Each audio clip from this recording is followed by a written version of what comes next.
Good morning, students. Now, today we'll start chapter 6, that is Test and Measurement in Sports.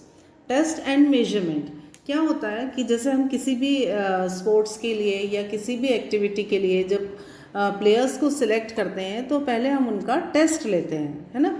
फिर test लेने के बाद उसको हम मेजर करते हैं। जैसे सपोज़ आपने रनिंग का टेस्ट लिया तो रनिंग का टेस्ट लेने के बाद उसको हम मेजर करेंगे, उसका एक डेटा तैयार करेंगे कि हाउ मच ही और she runs in an hour, है ना, और इन मीन्स कितने किलोमीटर कितने आवर में रन कर पा रहे हैं, कितने पुशअप्स कितने मिनट्स में लगा पा रहे हैं, कितने सेकंड्स में लगा पा रहे हैं और कितना वेट वो उठा पा रहे हैं। ये बहुत सारी चीज़ें ऐसी होती हैं जिनको हम टेस्ट करते हैं और उसके बाद हम फिर उसको मेजर करते हैं, ठीक है।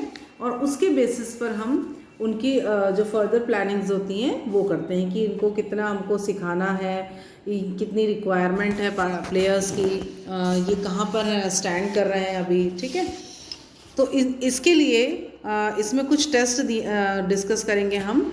Like first one is motor fitness test. What is motor fitness test? It is a term that describes an athlete's ability to perform effectively during sports or other physical activity, or you can say improving this form of fitness is an indirect result of training in any of these attributes. ये जो है बेटा ये अपन ने practical में भी जो आपको फाइल बनाना है उसमें भी लिया हुआ है, इसको आपको उसमें भी एक्सप्लेन करना है, ठीक है। इसमें जो टेस्ट हैं वो अलग अलग हैं। फर्स्ट टेस्ट दिया है that is 50 metre standing start और 50 मीटर डैश। इसमें आपको जब आप प्रैक्टिकल फाइल में लिखोगे तो आपको हेडिंग डालना है, then purpose, equipment required and procedure, है ना। इसका क्या पर्पस है, क्यों लेते हैं हम ये टेस्ट। अभी हम पढ़ रहे हैं कि किसी की भी फिटनेस को किस तरह से किन किन तरह से टेस्ट किया जाता है। तो उसमें एक सबसे पहला टेस्ट हम पढ़ रहे हैं 50 मीटर स्टैंडिंग स्टार्ट और 50 मीटर डैश, है ना। तो इसका क्या पर्पस है इस टेस्ट को लेने का कि किसी भी बच्चे की क्या स्पीड है, उसकी स्पीड को मेजर करने के लिए हम ये टेस्ट लेते हैं। इसके लिए हमको चाहिए मेजरिंग टेप, ट्रैक और 2 स्टॉप वॉचेस चाहिए। फिर हम क्या करेंगे, इसका प्रोसीजर क्या है। सबसे पहले एक 50 मीटर का एरिया मार्क करेंगे, ट्रैक मार्क करेंगे, उसमें 2 पैरेलल लाइंस होंगी, है ना, और उसके बाद में एक स्टार्ट होगा। फिर जैसे ही जो प्लेयर हैं वहाँ पर खड़े होते हैं फिर हम उनसे will give command are you ready and then will say go. फिर वो रन करना शुरू करेंगे और स्टॉप वॉच से हम टाइम नोट करेंगे, ठीक है। तो वो उस 50 मीटर को कितने टाइम में रन कंप्लीट कर पाते हैं उससे हम उसकी स्पीड मेजर करेंगे ना। The score is recorded in seconds to the nearest tenth of the second. जैसे सपोज 50 मीटर कितने मिनट में या कितने आवर्स में क्या जो भी उसकी स्पीड है उसको हम नोट डाउन करेंगे, ओके। तो एक तो ये टेस्ट हो गया। सेकेंड होता है 600 मीटर रन वॉक। इसमें भी इसमें हम क्या करते हैं, इसमें प्लेयर का एंड्योरेंस चेक करते हैं हम। इसके लिए हमको क्या रिक्वायरमेंट है, 600 मीटर का एक ट्रैक चाहिए और स्टॉप वॉच चाहिए। इसमें सेम वही होता है जो हमने अभी 50 मीटर स्टैंडिंग स्टार्ट वाले में देखा कि आप उसको कमांड करोगे प्लेयर को, वो रन करना शुरू करेगा और उसके बाद हम उसका टाइम रिकॉर्ड करेंगे मिनट और सेकेंड में, ठीक है। Test is standing broad jump. What is the purpose of this test? To measure the explosive power of legs. What are the requirements?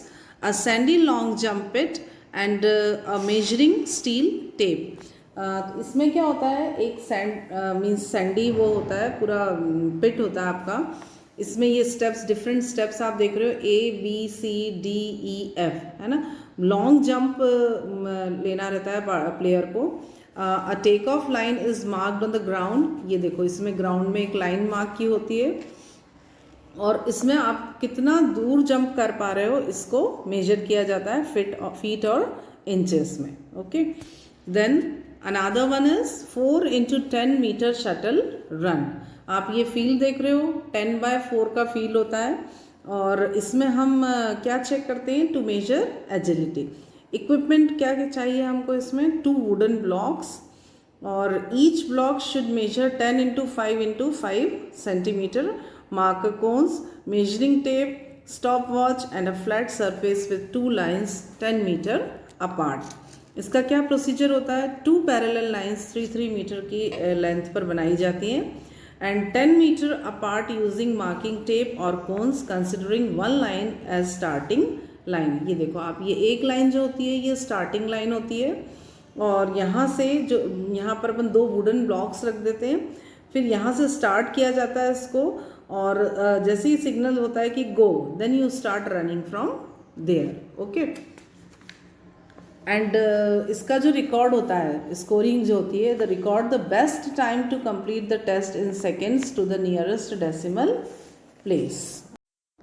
Next test is sit and reach test. It was first proposed by Wells and Dillon in 1952. This test is widely used as a normal test to assess flexibility. अब ये test आप देख रहे हो screen पर, आपको समझ में आ रहा है कि इससे बॉडी की फ्लेक्सिबिलिटी चेक करते हैं. The sit and reach test is a significant test to measure the flexibility of hip region including the lower back and hammering muscles. Generally, it is noted that the lack of flexibility in this region is a greater risk of injury. अगर आपकी body में flexibility नहीं है तो आपकी body में injury के chances बढ़ जाते हैं. What are the requirements? एक आपको सिट एंड रिच बॉक्स चाहिए, है ना, और जो कि शिफ्ट हो सके, जिसमें एक रूलर लगा हुआ था. ये देख रहे हो आप कि जैसे आपको यहाँ पर अपने पैर रखना है, उसके बाद आपको इस तरह से स्केल को टर्न करना है, टच करना है ना. फिर आप उस स्केल को कितना पीछे तक पुश कर सकते हो और उस स्केल से आपकी फ्लेक्सिबिलिटी मेजर की जाती है. Okay. Then what is the procedure? ऊपर आपको बैठना है, पैरों को इस तरह से इस बॉक्स पर टच करना है, देन बैंड होकर आपके हाथों को इस स्केल के ऊपर रखना है और फिर स्केल को पुश करना है. As much you can push the scale. तो उससे जो स्कोर निकल के आएगा आपका सेंटीमीटर और half inch based on the distances, तो वो जो मेजर होगा वो आप रीच टेस्ट का रिजल्ट निकल के आएगा. इसके क्या एडवांटेजेस हैं? इससे आपकी फ्लेक्सिबिलिटी हम ये कर सकते हैं, टेस्ट कर सकते हैं, है ना. इसमें क्या होता है, इस टेस्ट में आप सिर्फ अपनी बॉडी की जो जॉइंट्स हैं, है ना, उसका ही फ्लेक्सिबिलिटी चेक कर पाते हो. बाकी लोअर बैक की, वो भी जो लोअर बैक जॉइंट है आपका, उसकी फ्लेक्सिबिलिटी चेक कर पाते हैं. बाकी और किसी भी जॉइंट की फ्लेक्सिबिलिटी हम टेस्ट नहीं कर पाते. Another one is partial curl up. अब पार्शियल कर्ल अप क्यों टेस्ट करते हैं हम? To test the strength and endurance of abdominal muscles. Okay. आपके जो स्ट्रॉन्ग एब्डोमिनल मसल्स होते हैं उनको टेस्ट करने के लिए कि उनका जो पॉस्चर है वो सही है या नहीं, हिप अलाइनमेंट और जो आपका लो बैक पेन है उसको प्रिवेंट करने के लिए ये टेस्ट किया जाता है. इसमें हमको क्या चाहिए? A flat clean and cushion surface and recording sheet and pen. इसका क्या प्रोसीजर होता है? The complete test procedure is explained to the subject. जैसे हमको क्या करना है, नीज़, ये आप देख रहे हो, पूरा दिख रहा है आपको, इसमें ये पिक्चर में क्लियर नज़र आ रहा है. The knees should be फ्लैक्स्ड and feet should be 12 inches from the buttocks. Both the feet should be slightly apart. थोड़ा थोड़ा सा पैरों को दूर रखकर इस तरह से आपको अपनी बॉडी का की पोजीशन बनानी है.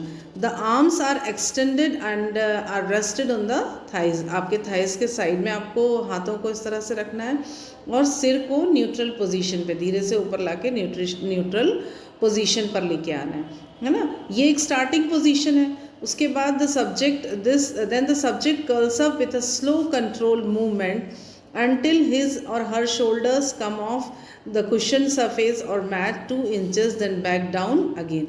मतलब धीरे से आपको ऊपर आना है, फिर नीचे जाना है, फिर ऊपर आना है, फिर नीचे जाना है. Even complete curl up is completed every 3 seconds. These are continued until the subjects feel unable to maintain the rhythm. मतलब आपको ये जो कर्ल अप, ये पार्शियल कर्ल अप है, इसको कंप्लीट करना है और फिर अपना टाइम नोट करना है. ठीक है. इसका जो स्कोरिंग है वो कैसे होता है, ये आपको समझ में आया कि इस पोजीशन में आपको बेटा अपने पैरों को थोड़ा थोड़ा सा दूर करके इस तरह से फोल्ड करना है, हाथों को थाइस के साइड में रखना है और धीरे से आपको ऊपर आना है, फिर नीचे जाना है, फिर ऊपर आना है, फिर नीचे जाना है। और कर्ल अप ये जो है कंटिन्यू करना है और इसको आप इसका टाइम नोट करते जाना है। एडवांटेजेस क्या हैं इसके? This test is simple and quick to perform, it requires minimum equipment, a number of students may be tested at a time. इसमें अपन कम समय में बहुत सारे स्टूडेंट्स को टेस्ट कर सकते हैं। Another one is pushups. Pushups में क्या करते हैं, ये आपको पोजीशन से समझ में आ रहा है। इसमें हम क्या करते हैं, अपर बॉडी स्ट्रेंथ और एंड्योरेंस को मेजर करते हैं और टेस्ट करते हैं। इसके लिए आपको एक फ्लोर मैट चाहिए, एक पेपर चाहिए जिसमें आप रिकॉर्ड कर सकते हो, ठीक है। इसमें हमको क्या करना है, वार्म अप करने के बाद इस पोजीशन में दोनों आपके जो हाथ होते हैं उनको ऐसे ज़मीन पर रखना है, पैरों को इस तरह से दोनों पैरों को अपने ज़मीन पर रख कर फिर आपको चेस्ट के बल पर वो करना है, पुशअप्स लगाने हैं, है ना। The upper body and leg should be in a straight line, elbows should be fully extended keeping the back and the knees straight.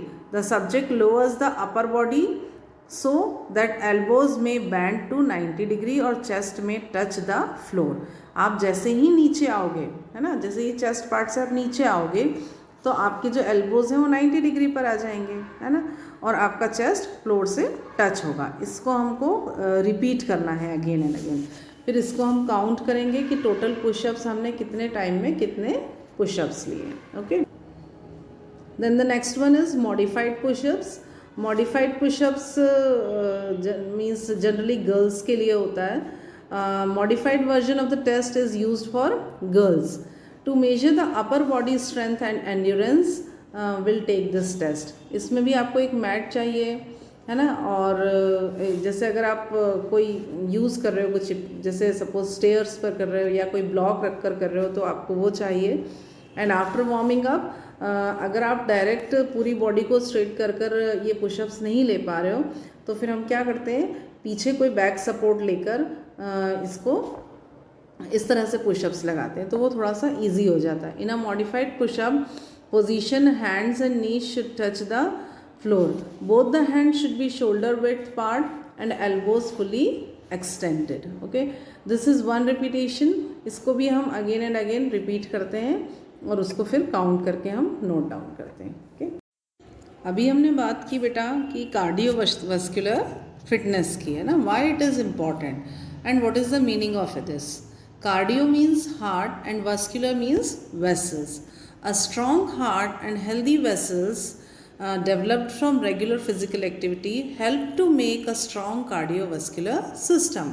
आप एक strong heart और healthy vessels जो होते हैं वो एक strong cardiovascular system बनाते हैं, है ना। Before proceeding to various tests of cardiovascular facts, it will be essential for us to understand the meaning of cardiovascular fitness.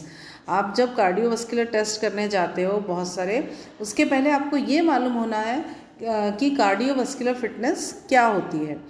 This is the ability of the heart and lungs to supply oxygen rich blood to the working muscles tissues and the ability of the muscles to use that oxygen to produce energy for movements. If you have a strong heart, healthy lungs and clear vessels, है ना, तो क्या होगा कि आपकी body में जो oxygen का सप्लाई है वो इनके थ्रू जो दूसरे बॉडी पार्ट्स हैं उसमें क्लियर ऑक्सीजन का सप्लाई होगा, है ना। तो it shows the cardiovascular fitness. There are some tests to measure the cardiovascular fitness. First one is Harvard Step Test. अब ये टेस्ट क्या होता है? इससे हम कार्डियोवास्कुलर फिटनेस टेस्ट को टेस्ट करते हैं. This is also known as aerobic fitness test and it was developed in 1943 by Brow and others, and it is used to measure the cardiovascular fitness or aerobic fitness. The features of this test is that it is simple to conduct and require minimum equipments. इसमें हमको क्या equipment चाहिए? A gym bench or box of 20 inches high for men and 60 inches high for women. Stopwatch और एक tape चाहिए हमको, है ना. तो आपने देखा कि हार्वर्ड टेस्ट क्या होता है और इसके लिए हमको किन चीज़ों की ज़रूरत है। तो ये देखो बेटा, इसमें एक ये बेंच है एक, हमने जैसा कि पढ़ा कि मेल के लिए 20 इंचेस और फीमेल के लिए 16 इंचेस की बेंच हमको चाहिए। इसकी टेस्टिंग के लिए एक इस तरह की बेंच रखी होती है जिस पर जो एथलीट होते हैं वो रिपीटेडली, जैसे अपन स्टेयर्स चढ़ते हैं ना, तो इसमें फास्ट स्टेयर चढ़ना उतरना इस तरह से इसको रिपीट करते हैं और 30 स्टेप्स पर मिनट, है ना, इस तरह का स्कोर होता है इनका। और 5 मिनट्स में 150 स्टेप्स इनको लेना होते हैं ना। स्टॉप वॉच से हम टाइम कंटिन्यूसली कैलकुलेट करते रहते हैं और उसके बाद जो है इमीडिएटली पूरा कंप्लीट करने के बाद जो एथलीट होते हैं वो थोड़ी देर के लिए बैठ जाते हैं। The total number of heart beat and counted between 1 to 1.5 minutes after the completion of the last step. पूरा कंप्लीट होने के बाद हार्ट बीट भी कैलकुलेट की जाती है। The heart beat are counted for 30 seconds period. Again the heart beat are noted for 30 seconds after the finishing of the test. इसको किस तरह से कैलकुलेट किया जाता है ना, जैसे कि आपने ये स्टेप्स लेना शुरू किया तो एक तो टाइम की काउंटिंग होती है, ठीक है, उसके बाद में आपकी पल्सेस और हार्ट बीट को काउंट नोट किया जाता है ना। अब इसको कैसे कैलकुलेट किया जाता है, इसका जो कैलकुलेशन होता है fitness index, duration of exercise in seconds, है ना, पर सेकेंड में क्या ड्यूरेशन रहा एक्सरसाइज का वो कैलकुलेट करके उसको हम 100 से मल्टीप्लाई करते हैं और उसको फिर हम डिवाइड करते हैं किससे, 2 multiplied by sum of 3 pulses counts after exercise. हर एक्सरसाइज के बाद जैसे आपकी जो पल्सेस हैं उसका जो काउंट है ना उसको इससे मल्टीप्लाई कर देते हैं। Okay, for example if the total test duration was 300 second and the number of heart beats between 1 to 1.5 minute was 90 and 2 to 2.5 minutes was 80 and between 3 to 3.5 minute was 70। तो fitness index का score निकालने के लिए हम क्या करेंगे, 100 से multiply किसको किया हमने, 300 सेकेंड्स को, है ना। ये जो आपका टोटल ड्यूरेशन रहेगा ना उसको टाइमिंग जो रहेगा उसको 100 से मल्टीप्लाई करेंगे हम। टोटल ड्यूरेशन सेकेंड्स में आपका जो ड्यूरेशन निकल के आया उसको मल्टीप्लाई करेंगे 100 से, और फिर आपका जो 1 से 1.5 मिनट के बीच में जो हार्ट बीट थी सेकेंड राउंड के टाइम 2 to 2.5 मिनट्स में जो आपकी हार्ट बीट का रेट था, और फिर 3 to 3.5 मिनट्स के बीच का जो हार्ट बीट रेट था उसका टोटल जो रहेगा उसको हम 2 से मल्टीप्लाई कर देंगे, ये डिनोमिनेटर में आ जाएगा। इस तरह से फिटनेस इंडेक्स कैलकुलेट किया जाता है। ओके, ये आपकी बुक में भी पूरा कैलकुलेशन दिया हुआ है, आप उसको देखकर अच्छे से समझो, है ना। अगर नहीं समझ में आता है तो आप मुझसे पूछना इसको, ठीक है। फिर आप ये जो स्केल दिया हुआ है इससे चेक करो कि आप फिट हो या नहीं हो। इसके एडवांटेजेस क्या हैं, minimum equipments are required for conducting this test, it required minimum cost and it is a simple to setup and conduct. अब ये जो हार्वर्ड टेस्ट था इसके बाद जो दूसरा टेस्ट है that is Rockford 1 mile test. ये किस तरह से इसका क्या पर्पस है और क्या प्रोसीजर है ये हम देखते हैं। This is also known as Rockport fitness walking test and this is suitable for sedentary individual and this test is to check और observe the developmental of individuals bear to max, है ना, maximum volume of oxygen. किसी की body में जो maximum volume of oxygen होता है उसको चेक करने के लिए हम ये टेस्ट करते हैं। The purpose of this test is to walk as fast as possible for 1 mile. After you have completed the mile, immediately take your pulse rate. If you do not have a heart rate monitor, you can manually count the number of beats for 10 seconds and then multiply it by 6 to get your minimum heart rate. Note the time it took to complete the mile. अब मैं आपको detail में इसको समझाती हूँ कि इसका क्या प्रोसीजर होता है ना। इसके लिए हमको रिक्वायरमेंट क्या है, 400 मीटर ट्रैक, स्टॉप वॉच और वेइंग स्केल। इसका जो प्रोसीजर है सबसे पहले तो इसको जब हम टेस्ट को करते हैं तब विंडलेस डे होना चाहिए, है ना, और आप जो बिल्कुल लाइट वेट क्लॉथ्स पहने और उसके बाद वेइंग मशीन में सबसे पहले अपना बॉडी का वेट करें। Then the weight should be taken with minimum clothes on the body. है ना, on body. Then mark the starting point, जो आपका ट्रैक बनाया है आपने, उस ट्रैक का स्टार्टिंग पॉइंट मार्क करें। 1 mile is equal to 1609 metres होता है, तो 1609 मीटर आपको रन करना है ना, तो आप ये ट्रैक को मार्क करेंगे। उसके बाद में the individual has to run the distance of 1 mile.